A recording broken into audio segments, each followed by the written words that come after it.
There is no reason that you have to stay up till 2 a.m. trying to figure it out. There is no reason for you to completely disrupt your life for a challenge that you can solve in the morning. One of the hardest things in business is letting go and realizing that the problem you think is urgent, it's gonna be there tomorrow. Welcome back, folks, to the High Voltage Business Builders Podcast. It's Neil Twal, your host. As always, like, comment, share, engage, leave hate mail. I don't care. As long as you're doing it on big tech, on social media, on one of these channels, so that we can continue to engage and beat big tech at its own game. I'm just totally pissed off lately. I've been yelling at it on every podcast that someone will listen to, Joe, that I'm getting strikes on YouTube for content they don't like, and they're making me go through the Gestapo playbook of answering questions in yes and no format to get my strikes off my YouTube campaign. Just misinformation. So anyways, that's what I'm like torqued off about. But hey, let's talk about something more important, I think, at this point, which is building businesses, becoming independent, trading what I call almost automated income through FBA, other channels, business, whatever channel you're in, and doing it as well as you do it, and bringing you in to give some insights to people who are listening today in regards to their ability to have a virtual team running multiple business channels. How's that sound? Sounds good. All right. We got a hook in there somewhere? Well, I mean, the hook, I think so. I think the biggest hook is probably going to be just operating companies using virtual assistants instead of yourself, right? So creating freedom, almost automated and passive income and freedom. That's right. Freedom is, I think, the biggest thing. And what does freedom mean to you, brother? For me, it's time freedom. It's the ability to be with my family, with my kids, never miss a single thing. Of course, financial resources help that. But ultimately, at the end of the day, it's can I do what I want to do when I want to do it with who I want to do it without worrying about the financial cost of it. So the hard question would become then, can anybody be you? Can anybody do what you're doing? Of course. I mean, I'd like to say I'm not anybody special. I've just figured things out. And I think that almost anything is figure outable. It's just a matter of whether you're going to go through the pain of doing it yourself first and then learn the lesson on the back end. And do you want to actually go through that exercise? Because the exercise is painful. It's painful. It's expensive. Very painful. Yeah. So and take on the road. Yeah. And so I always say it's easier to learn from someone else if possible. However, there are mistakes that you just got to go figure out yourself. So you're not the average Joe. Well, I don't know about that. I'm pretty chill. Pretty easy. I'm the everyday Joe. Yeah. The everyday Joe. I like it. There we go. The everyday Joe. So you mentioned family and freedom, and what is that? What does that extend into? You mentioned time freedom and the aspect of being around your family. What does that relate to in terms of your normal week, your normal life, things you do? Yeah. So in the winter, I snowmobile almost every day, but I take my kids. My kids are homeschooled, but we do it through a hybrid. So they go to a farm school. So I get to drop them off. I go snowmobiling. I come back and I'm there before practices, before any event that's going to go on. But I get to do that every single day in the winter. In the summer, when the weather's nice, I mean, we've got our acreage here, and whether it's horses and the kids are interested in rodeo. So we might start doing rodeo this year. It's sports and competitions and all the stuff that comes with that, and camping and side-by-sides and going to the beach and all the fun stuff that we want to do.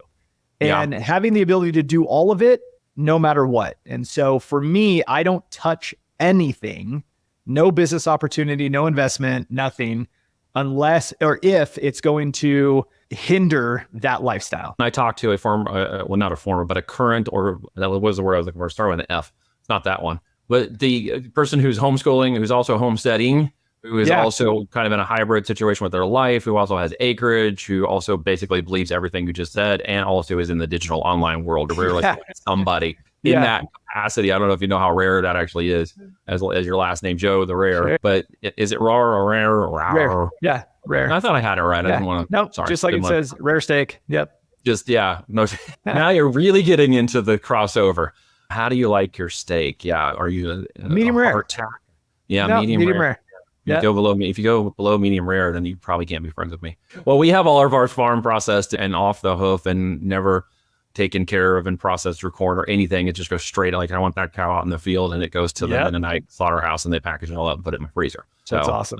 That's the way we do it out here in this country. That's right. But very rare to get people with side-by-sides and camping and the family and the rodeo. Kids have been involved in around rodeo. Don't want to get in the rodeo, but they have very close friends who are in it and ride horses and do all that stuff. And just be a part of a homestead community as well, and a homeschooling community, which is fantastic. So those are things that have become valued to us. And obviously it's important to hear the value of it to you, because for me, all of that opportunity stands right in front of anybody who's listening to this. It really is. Yes, we have found different ways to enable it. I enabled it through e-commerce and operations and building operational people and operating in a private label brand world. You did it through a slightly different mechanism. You want to explain a little bit more about how you do yours? Well, yeah. So, I mean, I have service-based businesses. Currently, right now, we have 5 that we operate. They are completely run by virtual assistants. And I say virtual assistants, it's outsourced to it's staff that just doesn't happen to be here. They happen to be in the Philippines. So the term virtual assistant is kind of synonymous with the virtual staffing world. And so we keep using the term just simply because it kind of solidifies what staff we're referring to.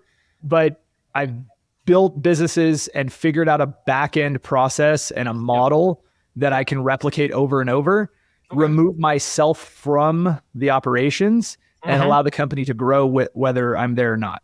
So you're in a niche, you found one revenue stream and you've turned it into 10, 20 different revenue streams, all in the same sort of vertical area. You just kind of went out horizontal into the... Well, we have completely different businesses. Some of them, I have an agency. I have a marketing agency that works with wedding venues.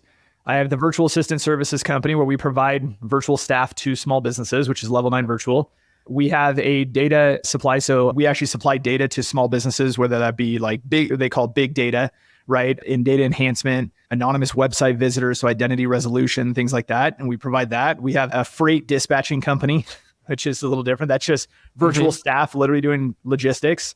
And then we have a SaaS product. And so all of those businesses are completely run virtually and run by virtual assistants. The world is flat, right? The world is flat. That's a fantastic book. It's a great book. It really changed the way I think about perspective when I read it early on in my entrepreneurial career. Yeah. As I moved from the different quadrants of being an employer to getting to self-employed. And then self-employed turns into those things where you're like, hey, I can make more money by myself, but now I'm still trading time for money. I just live in a nicer house and get paid more to do the same hour by hour craft that I was doing before. That's right.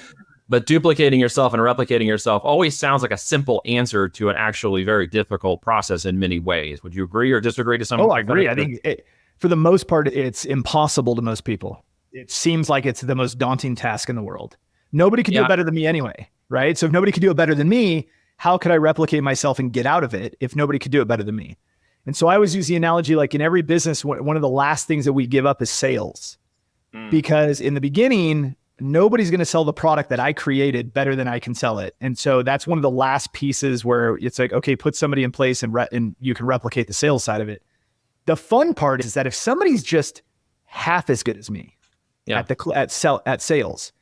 So, well, what if I had 3 of them? Well, now they're doing 50% more than me.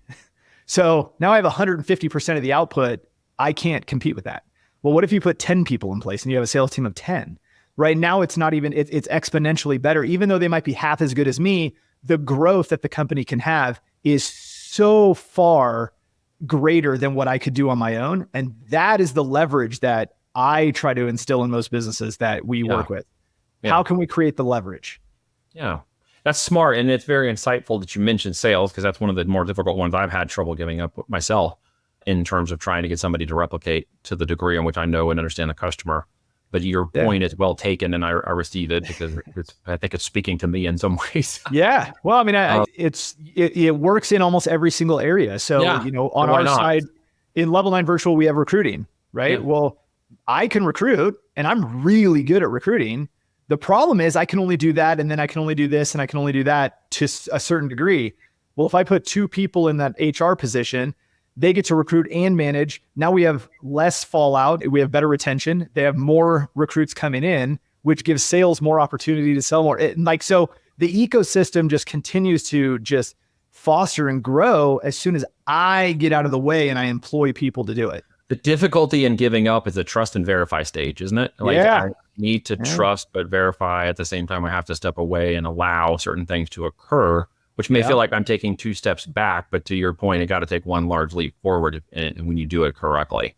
Yeah, it's tough. I'll tell you what, of all the things I've had to try to let go in the last 17 years, giving up that seat is a very difficult one to do as the leader of the ship. Because at the same time, I think many people also enjoy it to some degree. I enjoy talking to people. I enjoy the outreach. I enjoy the conversations. For the most part, every once in a while, there's broke mindsets and broke wallets, very different things.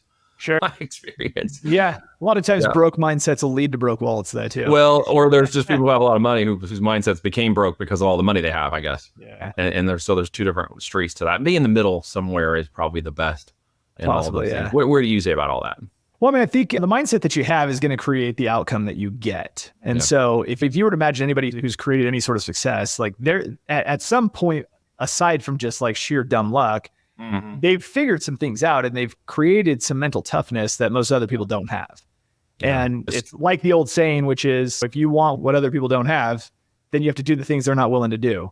And I think that comes mentally first before the action. And entrepreneurship in general is unbelievably taxing on your mind. Let me hold on that point for just a second, because you are right. Not that I want to hear your next thought, but that's very astute and there's a lot of wisdom in what you just said. And I want to bring this out and make sure it's very clear. Going from that corporate mindset you might be in, or even in that entrepreneurial stage, you're still attempting to get through in some stage of your business. That thing right there is the one that keeps most people up at night. And it keeps them up at night. Like that's a common saying, but it's also a reality. Like entrepreneurs literally don't sleep. No, they can't shut off. They are so broken mentally because they can't actually shut the business off and walk away. And that was one thing when I had kids and they were very young, and it was, why am I holding my baby, like literally when they were a baby, and in my other hand holding my phone? What do you want that to represent to children, right? It's hard, dude. It's so hard to shut that off. I remember that stage, and it's coming back to me more as we have this conversation. I moved past that into the business owner who has multiple streams of business and consider myself more of an owner now than an entrepreneur. That entrepreneur stage, I now jokingly call that like gray area of commingled nonsense that just kind of flies all over the place and feels stressful as you're throwing things against the wall or trying to establish some position, dominance, offer, continuity of your business until you land on it. And that's when I think you actually graduate to a business owner. Would you agree with that? And that's that state of mind that keeps you up when you're trying to figure out how to make things work. Well, and one of the things that does that very successfully is when you develop processes and implore people to actually execute areas of the business. And now that HR concern that you had, or that client success concern you had, no longer exists because there's a human or a system that is available to manage and make sure that is taken care of. When you are an entrepreneur, a business owner, a self-employed person, and things are still small and early, you are this client success person. You are managing HR or finance, trying to figure out how you're going to pay the next set of bills. So I think the actual setting up effective systems and processes takes a ton of that off of your plate and allows you to sleep a little bit better at night. Yeah, it does. And it's one of the things that I noticed I transitioned through as I had to forcibly remove myself from certain conditions in the business because of life. You mentioned a young child. I had 4 and 4.5 years. So all of a sudden it's like all the sleep you could get, all hands on deck. That many kids that fast. There's no more one-on-one defense. Like we're playing zone defense, right? In our house constantly and trying to juggle business, right? And then getting so tired I didn't worry about sleep because I just pass out and like the stress wouldn't keep me up. I was just exhausted. So maybe if you're feeling that and you have so much time to yourself and not enough to focus on other people, maybe get some other people in your life, have some kids or something, and then you'll sleep really well. You'll actually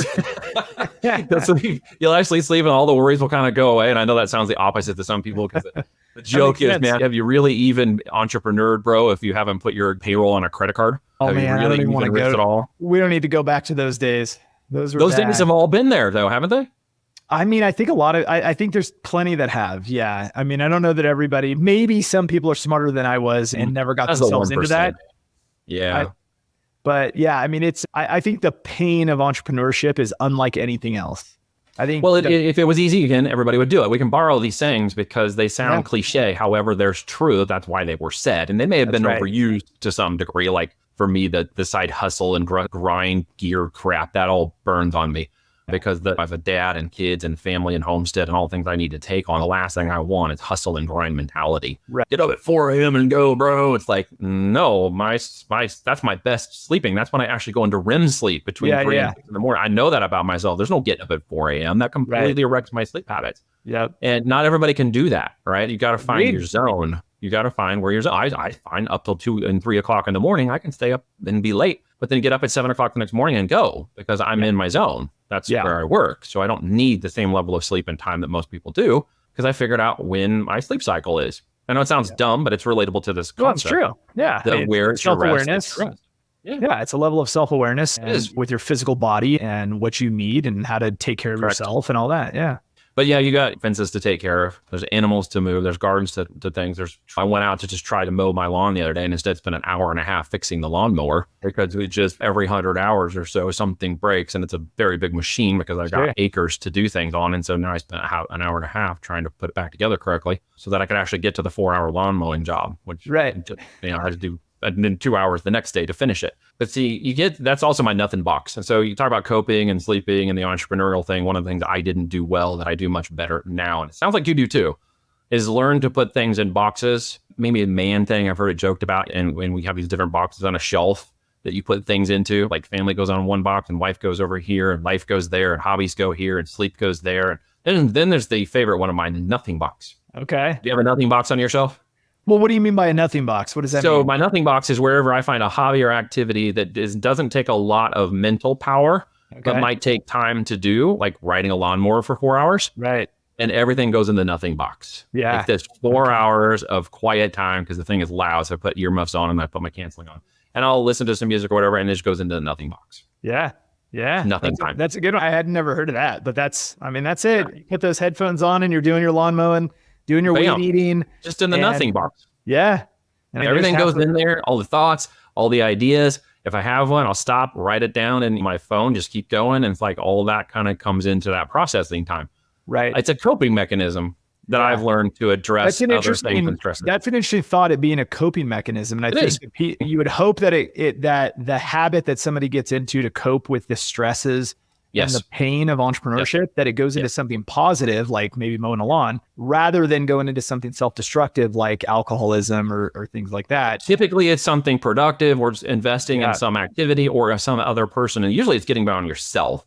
So the biggest thing I finally got for me, and it sounds like you're relatable to this, is that when I moved from entrepreneurialism into business, I gave more to other people and stopped trying to take more from myself. Does that sound about right? Yeah, that makes sense. Yeah, I think as people make that transition, sometimes it's hard because they'll take 2 steps back because they'll just go back to doing shit. They'll just do things.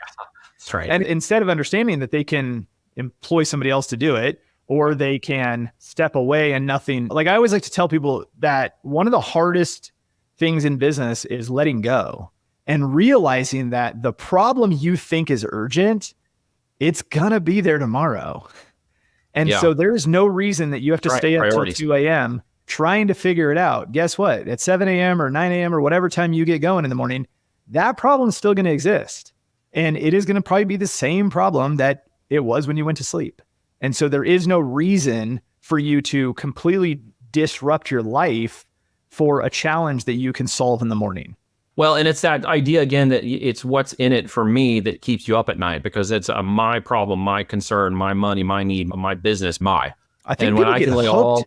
I think people get hooked on the give of solving the problem, though. A lot of times business owners and people who are entrepreneurs, they like to solve problems. Give me an equation. Give me a problem that I can go create a solution for. And what'll be interesting is you can watch people actually sabotage their own business to create problems because 100%. All they do is solve shit.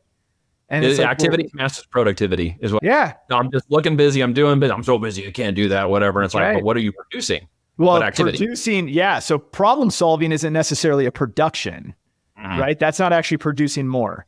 That's not revenue generating. You might call it revenue saving, but I'll bet you somebody else could save it.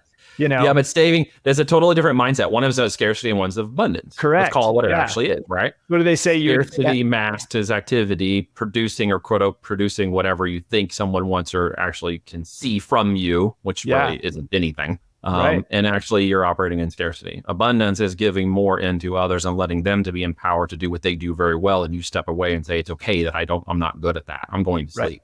Correct.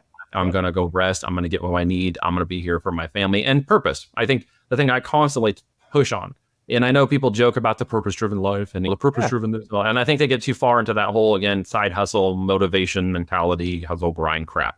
I'm right here in the middle. I'm saying we'll allow profit. It will allow other things to occur. But for me, if family and faith and focus and friends and the other F's are not in that, then the rest of it doesn't matter. Correct. Otherwise, what am I gaining it for? Yeah, I agree.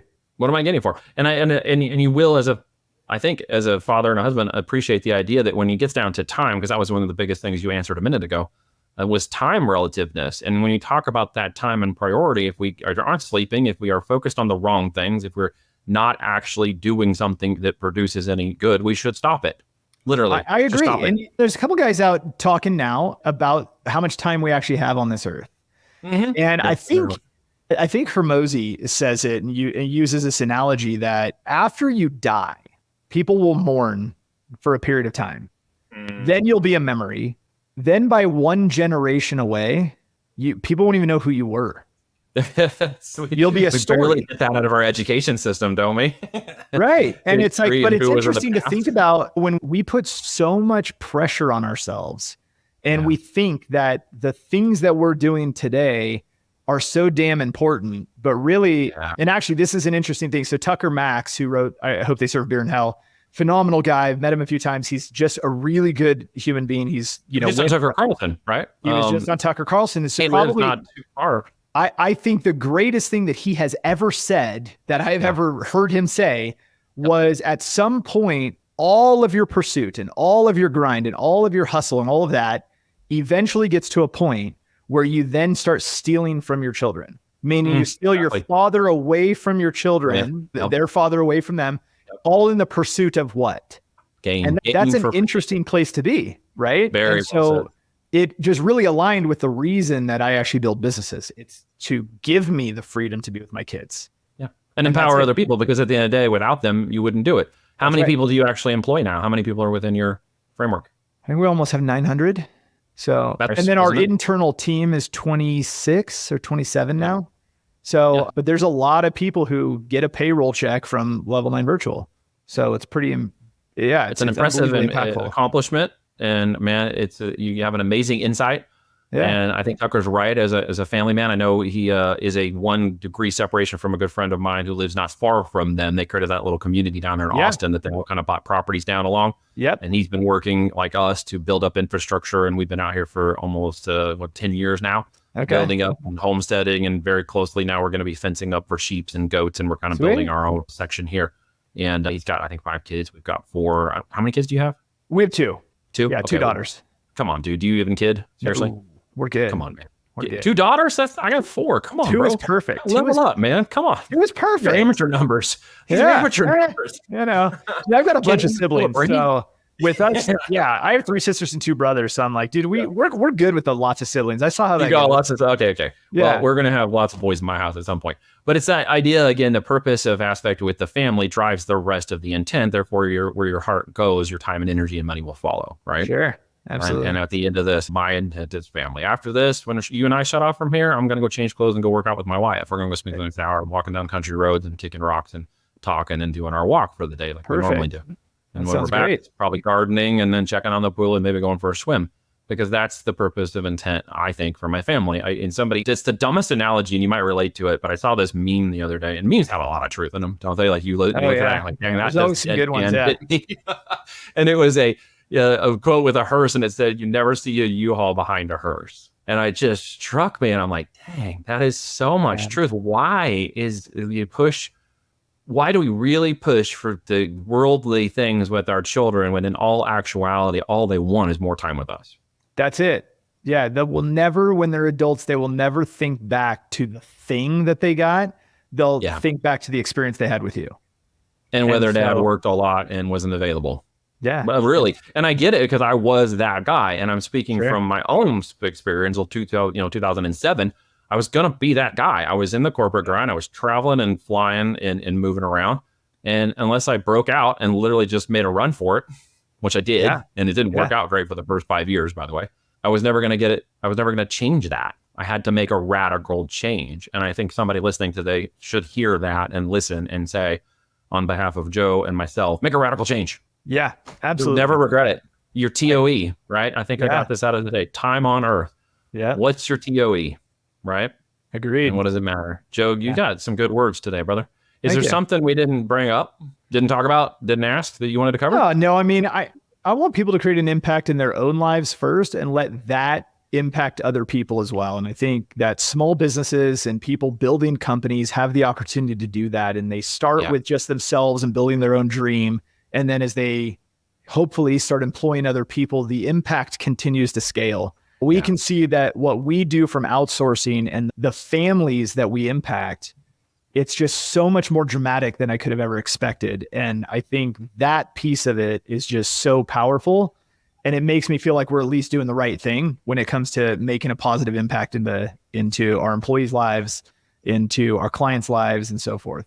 Well, look, today has been a positive impact on my life, just experiencing some conversation and insights from you. So I'm very grateful for that. Yeah. Last question. If there was somebody, maybe, do you know Tucker Max personally? Yeah. Like you have, okay, perfect. I was going to say, if there's someone else in my power, in my network, within my ability and time and space to get you in front of somebody you'd want to talk to, meet, have a conversation and sit down with, who would that person be? Oh my gosh. I don't know. I don't know who's in your network. So we'll have to talk about time and space. You can say anything. We're gonna tag them even if they're dead on this. Actually, Patrick Bet David. Okay. I don't know if you are familiar with Patrick, but he's somebody that I would absolutely love to connect with. He has built amazing companies. He's created a really amazing ecosystem within Valuetainment and everything that they've got going on. And he's somebody I'd love to meet. And I'd love to there you go. have a chance to chat with. You just never know, dude. 6 degrees of separation in our network. It might happen. We'll tag them below if it's on social media and reach out, and maybe somebody, guys, go to work in my network and see what kind of relationship we can make once you see this podcast come out. Let's see if we can get not the average Joe, the rare not average Joe, in front of Patrick and make a connection for you, dude. I'd love to do that. So that'd be awesome. One way or another, I appreciate you coming on. I'm honored to have you as a guest. Yeah, absolutely. Thanks.